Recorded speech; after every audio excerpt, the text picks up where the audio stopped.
29/12/2016 அன்று சசிகலா நடராஜன் அவர்கள் அதிமுக பொதுச் செயலாளராக தேர்ந்தெடுக்கப்படுகிறார். அவர் முதலமைச்சராக ஆசைப்படுகிறார். எந்த சூழ்நிலையில் அவர் முதலமைச்சராக வரக்கூடாது என்று தீர்மானித்த கடவுள் அவரை 15/2/2017 சிறைக்கு அனுப்புகிறார்.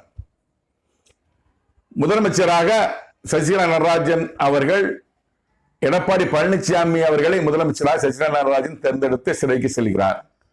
சிறைக்கு சென்ற பின்பு சசிகலா நடராஜன் அவர்களுக்கும் எடப்பாடி பழனிசாமி அவர்களுக்கும் கடவுள் விரோதத்தை உண்டாக்குகிறார். இருவரையும் பிரிக்கிறார். பிரிந்திருந்த பன்னீர்செல்வம் அவர்களையும் எடப்பாடி பழனிசாமி அவர்களையும் கடவுள் சேர்த்து வைக்கிறார். இருவரும் ஒன்றாக இருந்து அதிமுக கட்சியை பலப்படுத்திக் கொண்டிருக்கிறார்கள்.